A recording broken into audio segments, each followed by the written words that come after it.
evaluasi debat kemarin. Jadi yang kedua sih, kan itu Pak Jokowi nanya TPID, DAU, DAK, itu disindir terlalu lokal ya. Memang seberapa penting sih kayak DBH ini DAK untuk seorang capres? Oh, sangat penting. Karena seorang presiden itu, dia harus membangun daerah. Membangun daerah harus diikuti kemampuan pemahaman mengenai politik anggaran. Dan di dalam politik anggaran itu kita tidak hanya bicara mengenai belanja pemerintah pusat, tetapi juga bagaimana daerah bisa dikembangkan. Dan di dalam politik anggaran untuk belanja daerah itu disebut dengan transfer daerah melalui mekanisme dana alokasi umum maupun dana alokasi khusus. Jadi siapapun pemimpinnya, presidennya, dia harus paham itu. Kemudian yang kedua, bicara mengenai tim pemantau dan pengendali inflasi daerah atau mungkin yang populer disebut dengan TPID seperti itu sangat penting ya. Karena apa? Selama ini purchasing power, daya beli masyarakat itu semakin tergerus. Karena apa? Karena inflasi. Gaji naik hanya 5%, tetapi inflasi bahan makanan, ya, minyak goreng, beras, telur, daging, itu naiknya lebih daripada 15%. Berarti nombok dong, 10% minus. Ya kan, ini yang harus dikendalikan oleh negara bersama-sama dengan daerah, dan itu berada di bawah tanggung jawab presiden gitu loh. Kontrol inflasi itu berada di bawah tanggung jawab presiden, karena presiden setiap tanggal 16 Agustus ya, setiap tahun itu menyampaikan yang disebut dengan nota keuangan kepada rakyat melalui Dewan Perwakilan Rakyat. Dalam nota keuangan itu dia menyampaikan apa? Rencana kita tumbuh ekonomi kita sekian persen.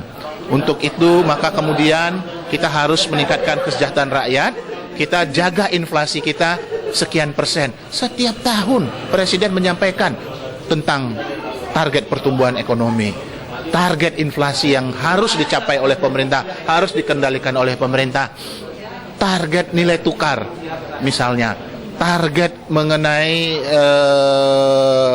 penerimaan negara dan seterusnya. Dan ini adalah satu hal yang memang harus diketahui oleh presiden siapapun itu dia. Nah, ini debat isu ke depan ketahanan energi dan pangan itu persiapannya seperti apa? Bahan dan konten untuk Pak Jokowi. Bagi Pak Jokowi dan Pak JK ya, persoalan energi, persoalan pangan, persoalan lingkungan itu menjadi concern mereka, dan beliau sangat memahami dan menjadi juga agenda prioritas untuk pemerintahan yang akan datang. Kan kalau berbicara mengenai sektor, Pak Jokowi kan udah mengatakan bahwa kita punya 3 agenda prioritas. Pertama, selain memang SDM ya, itu menjadi prioritas utama, kemudian prioritas sektornya itu adalah pangan ataupun pertanian, energi, dan infrastruktur. Saya rasa itu. Terakhir Pak Jokowi masih kurang tegas di cari aman soal renegosiasi. Itu cara paling santun atau gimana? Ya begini ya, bahwa kita semuanya kan didasari oleh aturan perundang-undangan. Ya, aturan perundang-undangan, ada landasan hukumnya. Nah, landasan hukum itu kita harus hormat. Ya, ciri-ciri daripada bangsa yang bermartabat itu adalah mereka menghargai hukum yang mereka buat sendiri. Tetapi kan begitu, di dalam hubungan, misalnya dalam konteks pertambangan, itu kan ada klausula yang mengatakan kalau misalnya nanti sudah habis kontraknya, maka kemudian diserahkan kembali kepada pemerintah. Nah, di situ kita kerjakan dengan baik. Undang-undang mengatakan tidak ada lagi kontrak ke depan, tidak ada lagi renegosiasi istilahnya. Semuanya harus melalui mekanisme izin. Dari siapa? Dari pemerintah. Dari pemerintah itu siapa? Presiden.